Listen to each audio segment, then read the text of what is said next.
Hey Barry, Hey, Al. what do you call it when the cleric stops combat to have a drink with his god?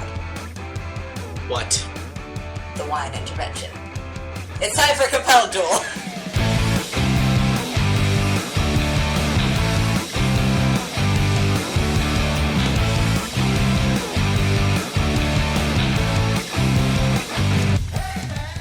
Hello everybody and welcome back to Compelled Duel. I'm Al. And I'm Barry. And we are a co-DM, single-player, actual play 5th edition podcast. Last time on Compelled Duel, Aurora Valsine had a very interesting day back in Melancholic, packed full of really unpleasant information, followed by an even more interesting night in the Silent City, where she encountered an archaeological mass grave and a new acquaintance by the name of Ruvaen. And the time before that, Leoril Valsine successfully stopped a coup in the city of Lockham. Yes, he did. With not a drop of blood spilled, might I add. And got his first big win of the season. And got his second big win of the season by having a romantic encounter with Eleanora Ashthorne. Score. Which he promptly made extremely awkward by telling her that he was okay if there were no emotional attachments to their encounter because he assumed that she was engaged, and then sending a message to his ex.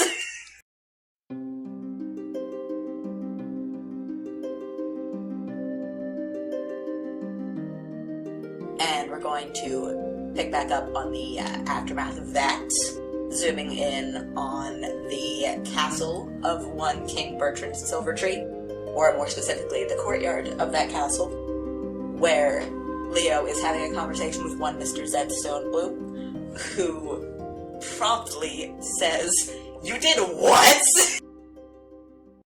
See, I get how in context it can sound bad, but you have to understand the thought process that I was going through at that time. Of course, of course. Walk me through the thought process, Leo. Draw me a map. Take me on this adventure. Well, I mean, I just assumed that, most people's marital relationships in high society worked the way that I understood them, which is that political marriages happen, and sometimes paramours get involved, and nobody really gives a shit. And then, after that got shut down, I started thinking about things that I hadn't let myself think about in the last 5 years, and I started feeling really bad because, things with Soren didn't end so well, and, I mean, I was with him for 40 years, Zed. I needed to know where we stood. He sighs very deeply. Okay. Why are you telling me this now? Well, because Eleanora hasn't answered my letter yet, and I just kind of wanted, a sounding board to see, if maybe I had messed something up. Which part do you think you messed up? The part where you told her that you assumed that she was engaged to someone else when you guys fucked? Or the part where you immediately went and tried to get into contact with your ex? Which part of that, Leo, did you think was a bad idea that she maybe took offense to? Have I mentioned that my god showed up during pillow talk? Zed just sits down on the ground. Well, see, that was how I got the spell, because, you see, things happened. We had a fun time, and then my god showed up and was like, "Hey, I was really impressed with all the shit you did today, Leo. I want you to have some more spells." And one of the spells was a message that I can send to anyone, anywhere in the world, using only my brain, which is cool as fuck, for the record. And I hadn't had the opportunity to clear up some loose ends in my life that I suddenly had the opportunity to do, and recent events were making me think about those loose ends, and I fucked up, didn't I? Zed is still just sitting on the ground, head in his hands. He says, Yeah, you did. So anyway, the response to the aforementioned message was nothing, so I think we can tack on my ex-fiancé to the list of people that apparently hate me now. Great, I get 1 win and 3 losses. This is awesome. Okay, well, I'm gonna go hit up the brunch bar and slam 3 Bloody Marys, because that's what I need to get through my morning. And then I need to go do some shopping, so after that we can reconvene on our next move. Zed, still with his head in his hand, says, "What are you shopping for?" Oh, well, related to the story I was telling you, I need to go get a diamond. He sits bolt upright and says, wait a minute, no! That is not the answer here. Hang on. What? Of course it's the answer. I don't think that's a great idea, given the rest of the situation. Well, if I want to have the power to do anything, I'm gonna need to get a diamond. Well, you just got the resolution on one engagement. I really don't think asking Eleanora. What the hell are you talking about? What are you talking about? I need to go buy a diamond so in case you die the next time we fight somebody, I can bring you back. It's an element in the spell that I just got. Zed puts a hand up, and then puts it back down, and says, oh. What did you think I was talking about? That's not important. Can I roll insight on Zed? Yeah, go ahead. And since I leveled up, I get +7 to insight now. That would be a 24. Zed looks a little hurt, a little jealous, perhaps, and then immediately shuts that shit down and just, stands up and brushes dirt off of his pants and says, I'm gonna take a walk. And then he gestures over to the side. He says, Bone Boy, watch him. Bone Boy? Ruvaen, who has just been standing in the shadows, imperceivable, takes a step forward and waves and says, hi. Oh, this day was already so weird. What the hell are you doing here? Also, is the bird with him? Oh, yes. Sweetie, the skeletal little bird, is on his shoulder, as always. Yet Leo looks really tense for a second, but then sees the bird and goes, hi, baby. Come here. The bird flies over. Leo pets it. It has a horrible, horrible, cold skull for a head. Oh no, Leo is fawning over it. Hi, baby. You're so cute. I love you. Anyway, what the hell are you doing here? Ruvaen shifts awkwardly and says, well, it occurred to me that I have been living in a tower with 2 people for company for my entire life, and I haven't really gotten out much. And also, I still feel really bad about almost killing you that one time. So, where are we going with this? Talk to me. Tower. Yes, shut in. Uh-huh. Horrifying mushroom. Got it. Picking up on all of this so far. Why are you here where I live? Well, I have a certain skill set, and he casts Prestidigitation and makes a shimmer in the air as he waves his hand. That makes me sort of helpful to have around, and I thought I could help you with your adventuring stuff.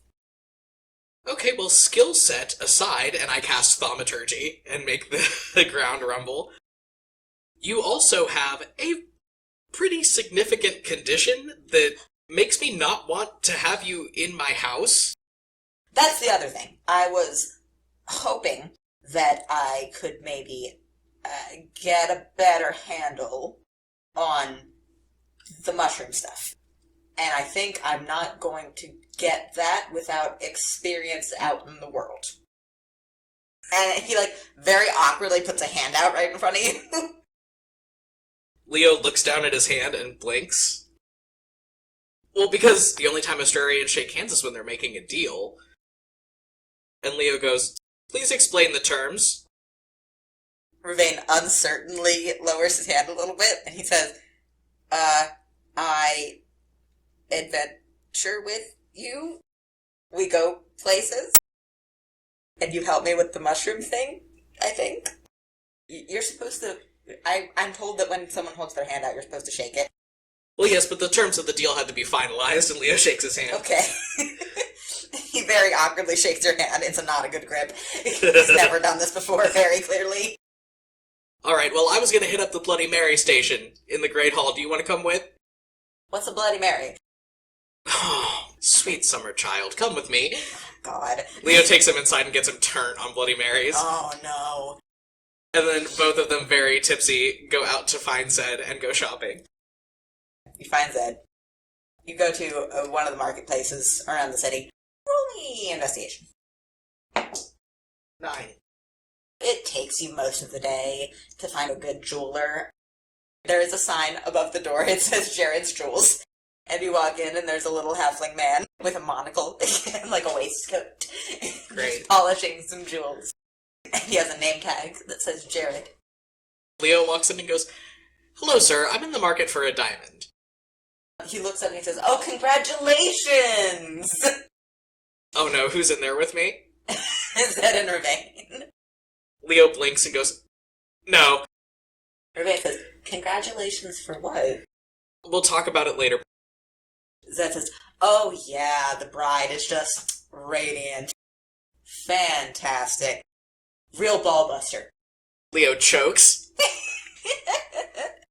"I am in need of a pretty sizable diamond that would be suitable for magical grade use." Roll just a straight luck check. Okay. Plus your spellcasting modifier. Dirty 20. He manages to root around and pull up a pretty sizable chunk of diamond. It's a little rough. It looks like it would probably have been split into smaller diamonds to make the most use out of the clear parts of it. Will this do for your purposes? I mean, I'd like to just pick it up and do, like, maybe an Arcana check to see. Yeah. 15. It would probably be enough to cast a Revivify with. Remind me, Revivify's 100 gold pieces? It's a diamond worth at least 100 gold pieces. Yeah. And I also need gems that are worth at least 50 for a couple other spells that I just got, so... Jared the jeweler smiles and says, 100 will do just fine, sir. Thank you so much. And Leo buys the diamond. Yeah. Yep, that's all I needed. We can go back to the palace. Alright. Oh, I do want to make it clear that even though Leo was asking for input from the peanut gallery on his latest actions, he has been saving a 3rd level spell slot every day and has been sending a sending spell to Soren every day. Not anything horrible, just something to the tune of, "Listen, I understand if you don't want to talk, but can you just tell me?" Yeah. So I think he probably goes and does that, and then is gonna go about whatever his agenda for the day is. Well, it has been a month since the events at Lockham, so there is another council meeting rolling around. So one way or another, Eleanora will have to have a conversation with you. Where is the meeting this time? This time it's in Stoutwood, which would be Bobbin City. Well, so I shouldn't have much to do there. I've already secured their military support. So you get packed to go to Stoutwood. Can I take Ruvaen? Probably. Bold of you to think the merchant is going to stop you. He doesn't give a shit. Okay, cool. I'm packing up Zed and Ruvaen in my carriage and we're going. Okay, so you go to Stoutwood. The council meeting is going to be predictably boring, you think, as you shuffle in. You go to take your seat, and are you looking for Eleanora? Absolutely. Okay. She is sitting very close behind where her father sits. She appears to be writing something in her lap, not really paying attention to most of the room. Leo's gonna point at her and do a message cantrip and say, "You look like you've got an interesting project on your hands." Eleanora startles, and you watch her almost fall out of her seat. And then she looks up, locks eyes with you, and thinks back, "Hi, don't do that." Seemed fine enough last time I did it. That was a different situation. Noted. She, warily, still looking at you, goes back to what she was doing. Okay, yeah, Leo just sits there and watches her. Can I try to, roll insight to figure out what the fuck she's doing? Yeah, sure. 10. She's writing something. You can't tell, really. She seems kind of stressed about it. There's a lot of, stressed pen motions. Oh, this isn't good. Cool, okay, what goes on in the council meeting? Does it concern Leo? Does he need to speak on anything? Other than single-handedly stopping an entire military coup of a city with 0 blood spilled? There's very little discussion of Leo. Wilhelmine Dawnchaser does bring up, the words she uses are "that unpleasant business" through her teeth, and the other people on the council kind of shift awkwardly. And she, clears her throat and she goes, "Ahem. With the aforementioned unpleasantness, Lockham will be unilaterally pledging military and political support to the Grand Duke of Ashuria in his efforts to secure his throne. Leo does a little fist bump just down below the level that people can see him. Wilhelmina looks Isaac Ashthorne directly in the eyes, nods, and then looks at the rest of them and says, "Thank you for your time." Leo does as dignified of a little dance to himself as he can. He will just sit there and, I think, take notes on the rest of the council meetings. Okay. He's starting to take a more vested interest in these people's politics because he's starting to realize this is how he helps himself. So yeah, he is going to sit there and take notes for the rest of the meeting about what's going on in all the cities. Roll insight. 24. As you're sitting there, Bobbin and Lubash both seem a little on edge. You watch them, catch each other's eyes in the middle of the meeting, and, there's a creaking sound. You can't see what is happening, but there's a creaking sound from Lubash's seat. Okay. Leo does put that in his notes. He's going to try to catch Eleanora on the way out of the council meeting. They stop for a recess. Eleanora is just trying to shuffle out, just quietly. Leo's just leaning up against the wall, outside the council chambers, just waiting. Eleanora winces. "Hi, Leo, what's up?" Well, I mean, you've been taking me on a bar tour of Tordoon for the last couple months. I was figuring maybe we could keep up the tradition. Roll persuasion, with advantage. 19. Her posture softens a little bit. She says, "Sure, yeah, I know a little place." You seem to know the best little places. Eleanora takes you out into the city. Stoutwood is interesting. It feels like a place that has kind of been put together willy-nilly. The architecture is really weird. It looks like very experimental pretty much everywhere. There'll be a tall, avant-garde kind of building next to a squat Bavarian-looking piece of architecture.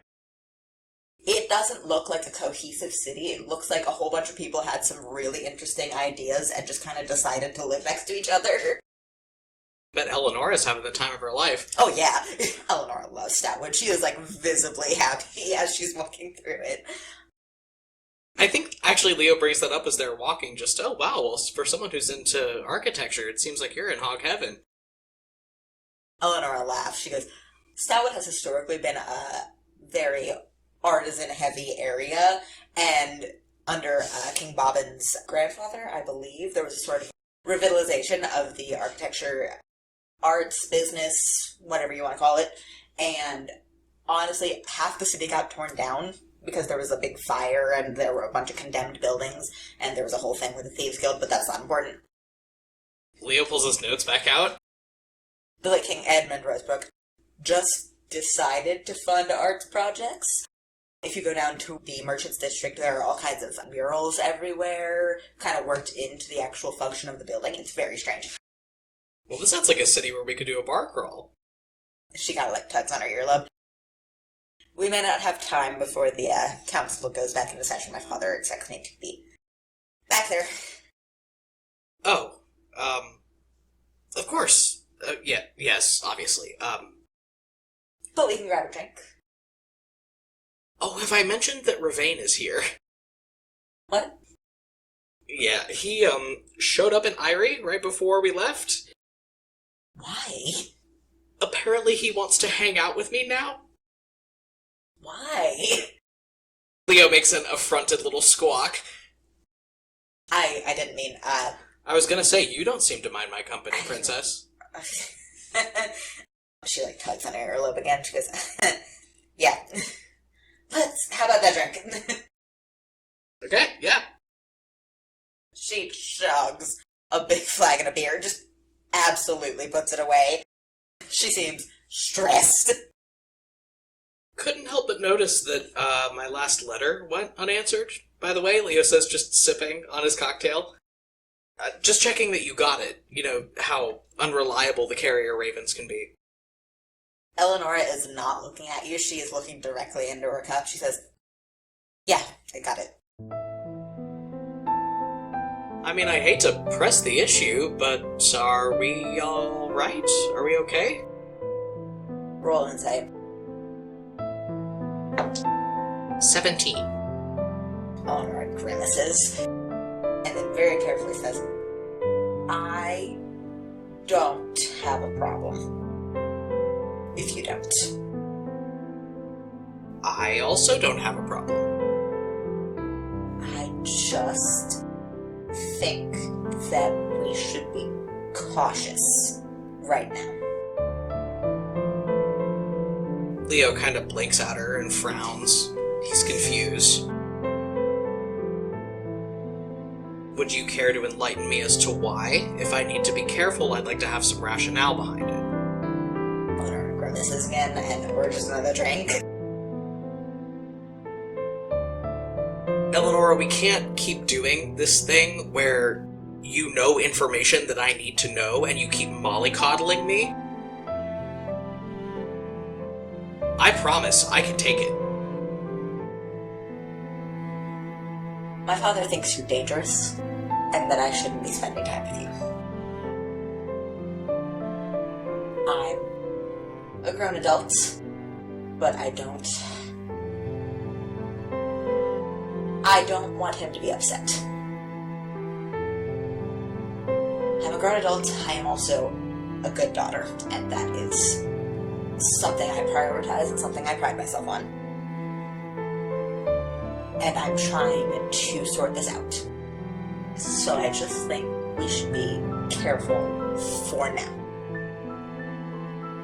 Do you want space? I don't, but I think it would be best if I got some. Am I allowed to be honest and say that I'm sad about that? You and me both. He reaches across the table and grabs her hand. I understand trying to please a father who wants something much different than what you want. It's not... I feel like you've gotten a very bad impression of him. I'm just trying to do what is best for everyone involved. And if that means that we put a pause on things, then that's what I'm going to do. I'm not ending things, I'm just trying to not blow up my life. Do you think you can save one dance for me at the gala without raising too much suspicion? I think I can squeeze you in. I'd appreciate that very much, Princess. It was good to see you again. And Leo takes the hand that he's still holding and kisses her knuckles and puts it down and pays for their drinks and leaves. Okay.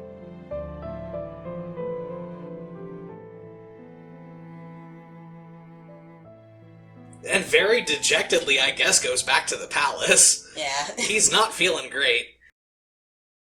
The council's not back in session yet, are they? Not yet. Yeah, it'll be probably another 15 minutes. As soon as he walks back in through the doors of the palace, Leo's back in political chessmaster mode, and he's trying to think of what he can do to achieve his goals here. So, he's got Bobbin's support on lock. Because of what he observed earlier, I think he's going to go try to find Lubosh. Alright, roll investigation. 19. You find Lubosh Thunderbow, and the orcish women that you've observed keeping company with him. You don't know exactly what the situation is there. You find them kind of sitting together in the Great Hall of the Castle of Stoutwood. Your Majesty, if I may. He raises his eyebrows and goes, "Of course, Lord Valsarn." Grand Duke Valsarn. He doesn't have a watch, but he looks up at a clock and goes, "I've got time." Perfect. Leo puts himself in the nearest chair he can He nods to the one sitting with him. He says, "I could get a minute, dears." And one of them nods and heads off, and the other sighs deeply, and then looks at you, and then kisses him on the cheek, and then follows the other one.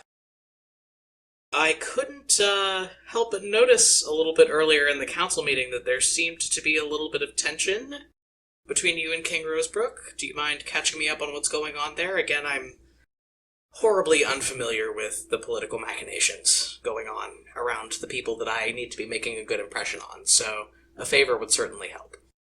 Lubash, sips at a tankard of ale and goes, "I don't know that I would, discuss the issue with anyone who is not a direct representative of King Rosebrook. We have it well in hand." Really? Because it didn't seem that way. There is another one of those, creaking noises as his hand tightens on the handle of the tankard in his hand. And he just, big, toothy smile says, "It is what it is." And what if it didn't have to be? What if there was some sort of more equitable solution that I could help to broker in exchange for a favor down the line? Roll persuasion. 18. He, scoffs and takes a sip and says, "Conflict's older than you are, boy." How old do you think I am, Your Majesty? He shakes his head and says, "Take no offense, conflict's older than I am, too." There's a tract of land to the southeast on the banks of the Shatterstone that has been a point of conflict between Eisenhull and Stoutwood for as long as anyone can remember. And is this becoming a concern recently? There was a unfortunate incident with a ship at Stoutwood a few weeks ago, and there may have been a bit of bloodshed. I do not take responsibility for it. Neither do any of the Eisenhull merchants, but King Rosebrook seems to believe that someone should take the blame for it, and I am of a different opinion. Can I roll insight as to what he means by this? Who's actually responsible? Go ahead. 22. He doesn't seem like he's taking responsibility for the situation. He seems a little bit tense, but you put that down to kind of the fact that there was the conflict going on. From what you can gather, someone killed the crew of a Stoutwood trading vessel. And Lubash plays things pretty close to the vest. He does not seem like he feels bad about it. Leo takes all of this into consideration, and then nods quietly to himself and says, "And would having someone to take responsibility for this nasty business lead to an equitable resolution between Stoutwood and Eisenhull?" He leans back, crosses his arms, says, "I don't see why I wouldn't." And would producing such a guilty party potentially secure an alliance down the road that I might be interested in? He smiles a little bit and he says, "It might, kid." I'm gonna need a little bit more of a solid answer than it might before I decide to take my particular brand of action, Your Majesty. I believe you are well aware of the scope of my talents after being present for the end of the coup of Lockham. He raises an eyebrow. He says, "Well, whether things get resolved quickly and quietly sort of depends on King Rosebrook, since he's the one making a fuss about all this. If you can talk to him, if we can get this to go away quietly, I don't see why I wouldn't be grateful for that." Your Majesty, I believe you know as well as I do that nothing in this particular kind of political arena ever disappears totally quietly. I need to be aware of what kind of collateral you're willing to concede and still call this a win or a draw. He nods. He says, "That particular tract of the Shatterstone is culturally relevant. I would be much obliged if Stoutwood would stop sending people trouncing through it. It's my personal goal. And a friend's goal is my goal. I will go have a talk with King Rosebrook. Thank you so much for your input, Your Majesty. And Leo bows out of the conversation, and he goes to find Bobbin as fast as he can. You find Bobbin poring over ledgers. I think Leo just takes a seat and lets him finish whatever he's doing before he looks up to acknowledge him. He makes a couple more marks in a ledger, closes it, makes a mark in another one, closes it, and then looks up and says, Lord Valstein, how can I help you? Grand Duke Valstein, hello. I'm a bit occupied, but I would love to have a conversation with a friend. Indeed. I just couldn't help but notice a little bit of tension between you and King Thunderbow today. I just wanted a little bit of a catch-up, between friends on what's going on there. His smile goes very stiff. Bit of a skirmish with a ship we sent down the river, Shatterstone, a few weeks ago, handling some very expensive cargo that we were planning to send to Seagull. Interesting. So what sort of resolution are you seeking here, between friends? Could I maybe help you out? He laughs and he says, unless you've got a couple thousand gold laying around. Frankly, Your Majesty, I would have to do things with King Silvertree that I would be wholly uncomfortable with in order to come by that kind of coin. That's what I thought. It's, nothing we can't handle. It just leaves, Stoutwood a bit in the red as far as the, Royal Treasury goes for a while. Well, what is your ideal solution to the problem? And maybe I can help move things along in that direction. My ideal resolution is that I'm not out several thousand gold to King Shadestone, and that preferably when I try to resolve the situation by sending another boat, if I am ever able to get up the funds to do that, that it doesn't get sunk into the river again. Alright, and I'm hearing everything you're saying. I have something that may sound a little bit crazy to put on the table. I'm willing to accept crazy at this point. Wonderful. I would love it if you and King Thunderbow could meet me for dinner to talk over a little bit of a mutual agreement between the three of us that I think could yield very pleasant results in all directions, if it's executed properly. He sits back in his chair and says, you had my attention, now you have my interest. And hopefully I have your trust, having proven myself available to your interests before, yes? Might not go quite that far, but we can talk. So, yes, let's meet, and then I give them the tavern that Eleanora took me to earlier. Oh, God, okay. We can go over the idea I have and hopefully resolve the situation in time for the gala. I have somebody saving a spot on their dance card for me. He nods, he says, alright, give me a time. 8 o'clock? Sure. Okay. I go find Zed and catch him up on all of this. Zed is just eating popcorn while you're telling him about this. Ruvaen, I'm sure, has no idea what's going on. Ruvaen, I think, asks a couple questions early in the story, but then realizes how much context he doesn't have, and just sits quietly petting Sweetie. So anyway, I think I have a way to make it play out to my favor. Zed laughs. He says, seems like you have a way to make everything play out to your favor, but go on. Leo snorts to himself and goes, everything except Eleanora. Anyway, Don't need to know. Don't need to hear about it. Didn't go well. Uh-huh. So, my idea is, I pitch a narrative of economic support versus protection of investment. It's a little bit of a complicated pitch. It's going to be a little hard to do over dinner, but I think I have something in mind. I just need you there in case things go horribly, horribly wrong, and I need someone to break up a fight. I got none of that except the last sentence, but I'm in. And Ruvaen raises his hand and says, I understood. Okay, you can come. Zed puts his head in his hand and says, oh, we're fucked. Leo is changing into very nice formal dinner robes and then heading out to the place where he just went with Eleanora earlier in the day to meet the other two kings. I'm assuming that we have some kind of private salon. Yeah, there's a private back room.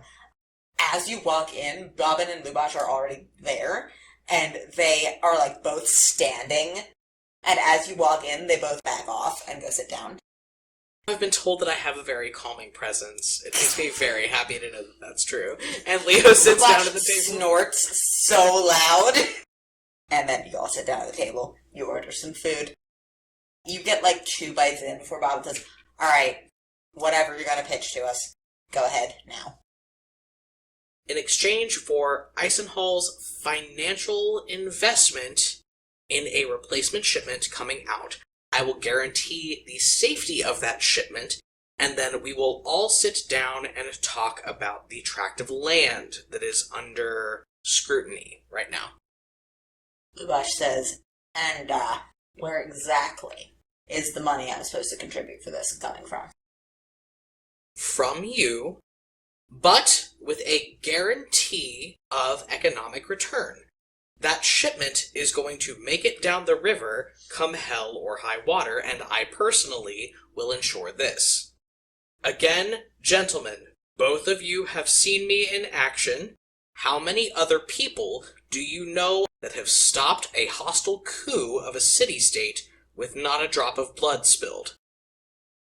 Bobbin, like, raises his hands, and then across the table to Lubash says, seems like the least you could do. Lubash stands, hand on the table, and he says, I have told you already, Rosebrook. Leo just raises a hand and says, gentlemen, and his holy symbol glows, and he casts Calm Emotions. Charisma saving throw. What's your save DC? My save DC is 15. Would you believe they both rolled a 3? Hell yes, okay. Holy shit, alright. Okay, yeah, they are chill now. Lubash sits back down. Let's talk about this like adults. How long does the spell last? 1 minute. Okay. Bobbin, I understand you need economic return on this. Lubash, if you will guarantee that economic return, I can negotiate that land coming back to you. Bobbin, I understand that you need to have security of your boats coming out along the river for trade purposes. I can guarantee that if the two of you can agree to economically go in on a replacement shipment for the one that was lost. If you can get another shipment out between the two of you, I can guarantee its safe delivery and economic return on it. I think that's a minute. Okay. You finish talking and the spell fades, and Lubash stands back up and says, what was that? That was clerical magic, seeing as the two of you couldn't talk to each other like adults. Imagine if I can put that kind of power to work in your favor. Roll persuasion. Nat 20! Lubash stops, settles back on his heels a little bit, and says, alright, you've convinced me. That's all I came here to do tonight. You fund Bobbin's replacement shipment, I guarantee that shipment's safe delivery, and then all of us sit down and discuss potential land divisions. Yes? Fine. And then he leaves. Roll insight for me. 21. That +7's hurting you, isn't it, buddy? Bobbin has said nothing since the spell faded. He just nods to himself. He looks like he's deciding something. And he says, alright, if you can guarantee that what I need to send to Seawell gets there safely, then I'm on it. Everybody wins, Your Majesty. He looks you in the eyes and he nods and he says, everybody wins. Do I believe him? Yes. You believe that he believes what he's saying. I'm gonna go back to the palace and try to find Eleanora as quietly and privately as I possibly can. Because Stoutwood has such a focus on, like, architecture and artistry, Eleanora has holed up in the library. You find her just surrounded by books. And she looks up, she sees you, and she looks around, and then she smiles. Leo, hi. Hi, would you believe that without you around for like 2 seconds, I may have gotten myself in way over my head? The smile fades. She says, what did you do? Hopefully the best thing for everybody involved. And then he sits down and kind of explains everything that just went down. Eleanora kind of takes in the discussion. She nods to herself. She goes, I mean, I know what stretch of land they're talking about. The cities have been fighting over it for centuries. I wouldn't even know how to begin untangling all of that. But if we can get people in a room to talk about it, there's an everybody wins, right? I guess, but there's also an everybody loses.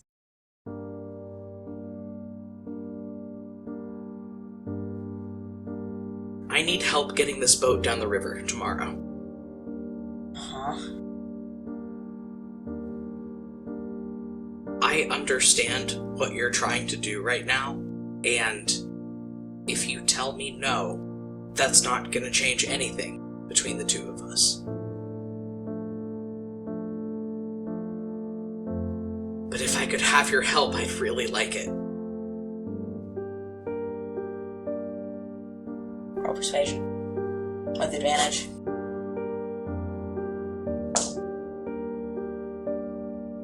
Good thing you gave me advantage, because one of those was a nat 1. Oh, what was the other one? 19. Her lips pinch together.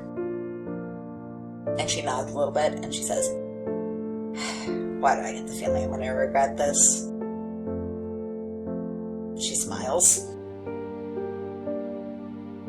Probably because you have a very astute sense about all of these sort of things. And Leo leans in over the table and kisses her. She kisses you back. And as you start to pull away, she has a hand in your shirt.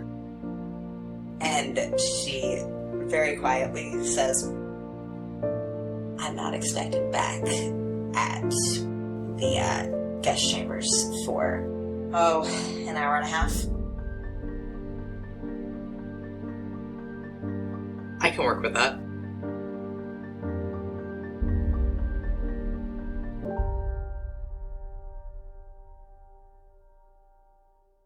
And then the next morning, I'm guessing this boat's headed out. Yeah, you are all gathered up by one of the attendants for King Rosebrook and ushered to his private study. He goes over the itinerary on the boat. He tells you where you're going to need to be stationed to make sure that it doesn't get accosted on that one stretch of land. You take in this information, and he says, I'll be giving you a wagon that you can take down there, of course. Wonderful, okay. If you're good, I'm good. Well, hopefully we'll all meet at the party tonight and have an equitable solution for everybody involved. I hope we will. Okay, we're rolling out. Oh, God. Let me roll a couple things.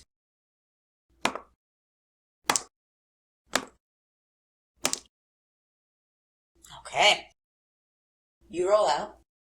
The wagon is keeping pace with the ship. It's not a very fast-moving river. You're keeping pace pretty well. You head down to the stretch of land that's been described to you. You post up there. Nothing happens. It is almost eerily silent. Like, nothing tries to go for the boat. Everything's fine. Okay, we keep rolling along with the boat. The boat passes that one contentious stretch of land. You follow it through a few more farms, down the coast. Yep. It takes pretty much the entire day. We're going to follow it till it's out of Eisenhall's territory. It passes out of the contested lands. It is home free. No incident. Fuck yeah. As you've agreed. It takes you most of the day to get there, and it will take you most of the day to get back, but you should be back in time for the gala. Headed back! You head back. The gala's in full swing by the time you show up. Eleanora has been edgy for the last hour or so. As soon as the wagon is stopped, jumps out, she says, I have to go now. Okay, well, will I see you later? Yeah, She smiles nervously. She says, I saved you a spot on my dance card. All I can ask for. Go. Yeah. And she runs off. Ruvaen says, am I invited to the party? I don't see any reason why you wouldn't be. I'll see you down at the party again. One for Team Leo, yes? One for Team Leo. One for Team Leo! And Leo goes back to his chambers, doffs his armor, and changes back into his very formal, bedazzled robes. Go back down to the party. Everybody's just kind of milling around, having a good time. Where are Bobbin and Lubosh? Bobbin is leaning against a wall, sipping a glass of wine. Lubosh is at the center of a verifiable crowd in the middle of the room, with the two Orcish women that follow him everywhere, with a few of his kids. Just kind of generally talking, laughing, having a good time. Okay, Leo's gonna go for Bobbin first. Okay. You'll be very pleased to know that the shipment made it out of town unaccosted. He grins. He says, that is exactly what I hope to hear.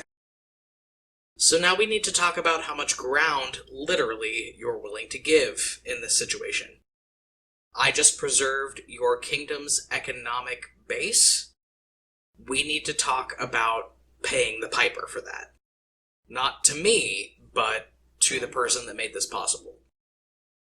I don't see how much I can do to move people in the area. There are farming towns down there. There are a few good producers of grain, such things, that it would be difficult to displace. What if we change where those people's economic contributions are going to? Is it going to make or break your state? I'd have to get something in return, but it's nothing we can't live without. What about an alliance? He settles against the wall and takes a sip of his wine and says, elaborate. What if you and Lubosh start working with each other instead of against? I don't think that's the sort of hatchet you can bury with one day's work, but I'm willing to talk about it. What if an alliance with Australia is contingent upon the two of you working together? Big promises from someone who doesn't have a guarantee on that throne yet. Small promises from someone who has both of your armies to back me up when I decide it's time to take it back. He nods to himself. He says, you drive a hard bargain. So I've been told. Let me go talk to Lubosh, but I think we may be able to shake hands on this tonight. Go for it. Yeah, Leo goes and hunts down Lubosh. Lubosh is not hard to find.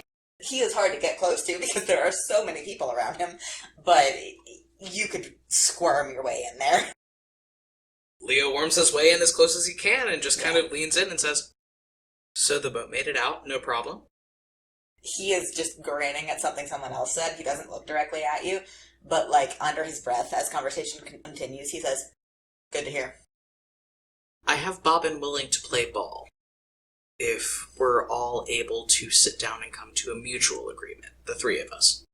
He nods to himself. He says, if you think you've got a plan there, then I am always willing to have the conversation. How much have you heard about the Australian Navy, Your Majesty?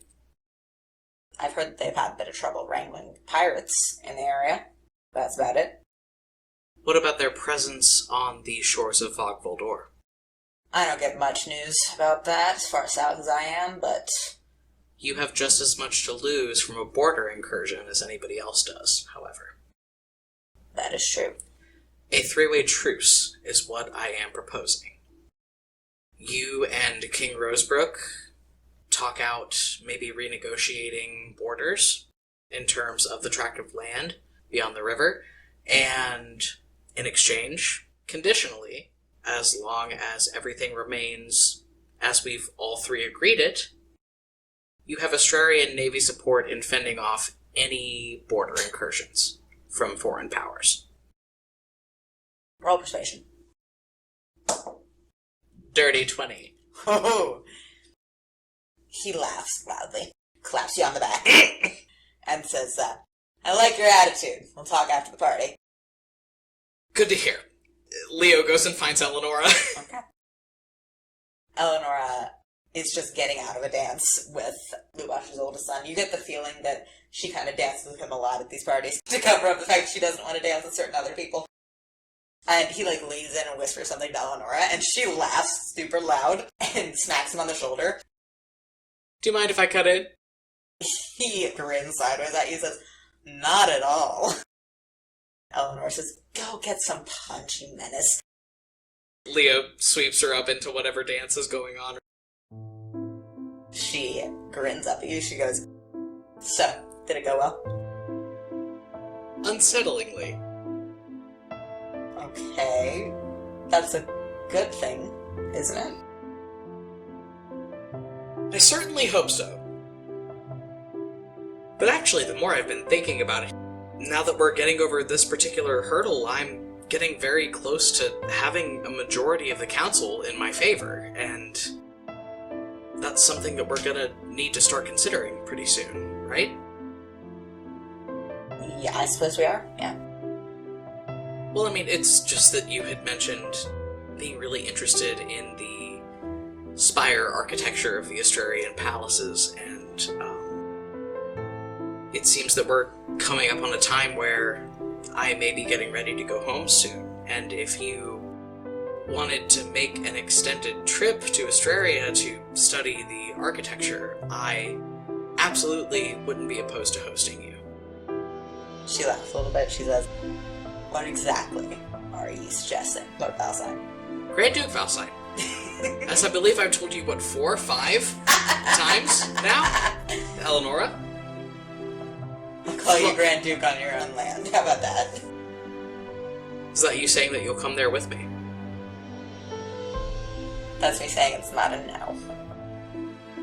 And what about staying there? There's a lot to consider when making that kind of decision. I can't just leave my father, and I am technically going to be the Queen of Estremouth whenever he dies or steps down. There's a lot of complicated things to consider.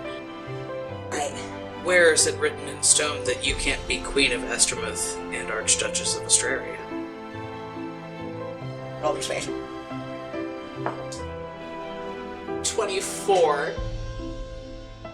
Her cheeks go very dark, and she kind of ducks her head, and she says, if you can figure out a way to make that happen, it's not a no. In the last 5 years, I've found ways to make much tougher things happen. And then she reaches up, she kisses you on the cheek, and she says, I promised you one dance. I'll see you later, okay? And she whirls away. Yeah, Leo just nods, grinning like a big old dope. Heads off the dance floor. Yep. Okay, I have kind of a random sounding question. Uh-huh. If I burn both of my 3rd level spell slots for the day on one sending spell, can I do a 50-word sending spell rather than the 25-word? Yeah, sure. I don't see why not. Okay, excellent.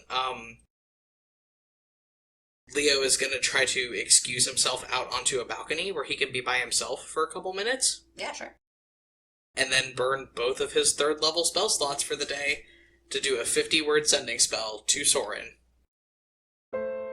Walks up to the edge of the balcony, puts a hand up to his holy symbol, and starts glowing.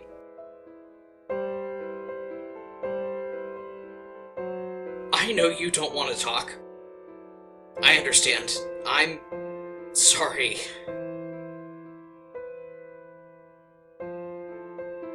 I think I'm falling in love with someone else.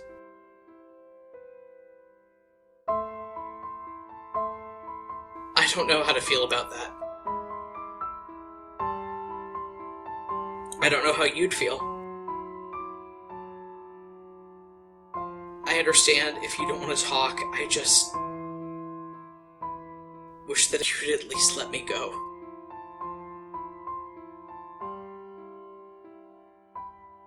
There is a long pause. And no answer.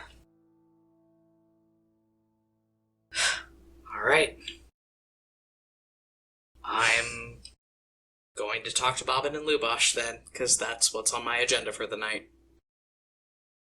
Bobbin gets you in the hall and says, "Here, how about we have a discussion in my office?" Gladly. You go in Bobbin's office. He says, "Lubosh will be here in a minute. Help yourself to a seat and some wine." Gladly. Yeah. Leo sits down and pours himself a generous glass of wine. He settles down at his desk. He says, "I've seen you do some impressive things since you've been here. I do my best. I haven't had much cause to see, what do you call it, clerical magic?" I suppose, yes.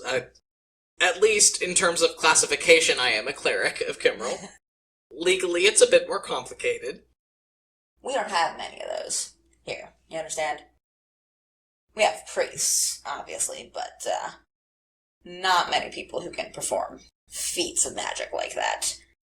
I'd say the closest we have is King Ashthorn, but he's not really beholden to a god, per se. Bold of you to assume that I'm beholden to anything. Suppose it is. You don't seem to be beholden to anything but your own interests. I'll decide to take that as a compliment, Your Majesty. You should. You should. I admire someone who is looking out for themselves above all else. Something you learn to admire when you've been in my position, as long as I have. Leoril and Contive with disadvantage. Would you believe that one of those was a nat 20, but I have disadvantage? What's the other one? 9. Leo, you start feeling really weird.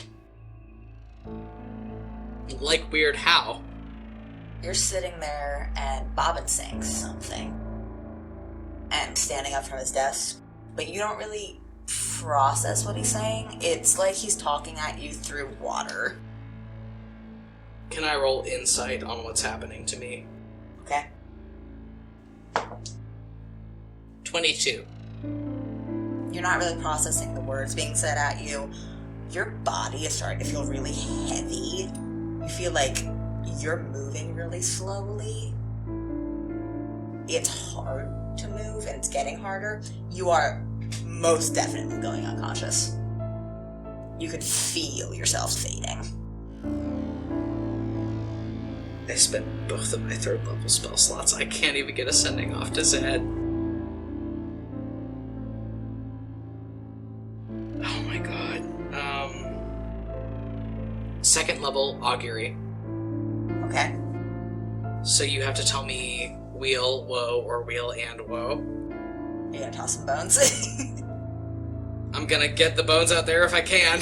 if I have the motion left in my body. Just barely. I think you can toss your bones. Like, you will lose these augury bones. What's gonna happen if I run? The bones come up wheel and woe.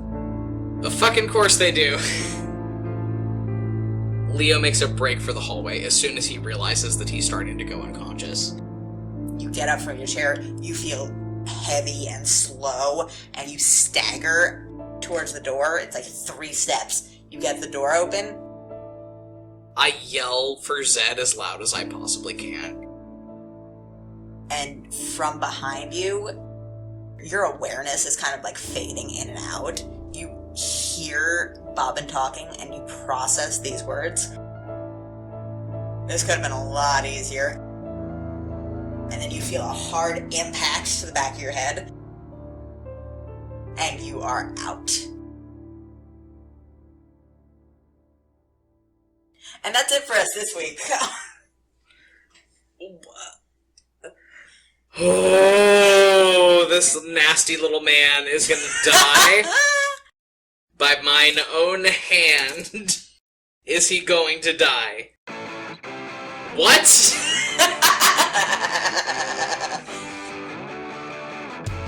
That's it for us this week, folks. On Compelled Duel.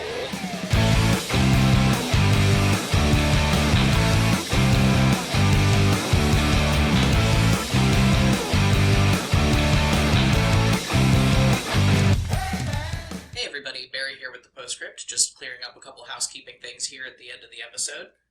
As usual, we're going to go ahead and plug our social medias. We are on Twitter, Tumblr, and TikTok at Compelled Duel. We are also on TikTok at Compelled Duel Audios, where we post audio snippets from the show. We also have an official Spotify account and an official website. You can find all of those linked on all of our social media profiles. If you're interested in supporting the podcast, you can head on over to patreon.com/compelledduel to get all sorts of fun perks and access to things like exclusive playlists, even letters from your favorite character every month. A special thank you to all of our new patrons that have joined since the last time we uploaded an episode. Thank you to Nina, Allie Anderson, Kittens Palms, Dee Mulcahy, Emily, Neferg, KT Aylesworth, The Wild Family, Odd, Aaron, Lily, Summer Rose, Sloan, and Davo Cassidy. Additionally, if you're looking for ways to support the podcast other than pledging to our Patreon, you could, if you are listening to us on Apple Podcasts, please drop us a rating and a review. That helps us get promoted to a wider listener base. Also, if you're liking what you're hearing, we just ask that you tell 3 friends about the podcast, and if they like it, ask them to tell 3 friends. Word-of-mouth advertising helps us so much, and we really appreciate all the work you guys put in. The next episode is going to be going up on Friday, February 26th, 2021, or if you are a member of our Patreon, you will get early access on Thursday, February 25th. Next week's going to be an interesting one, so we'll see all you guys then.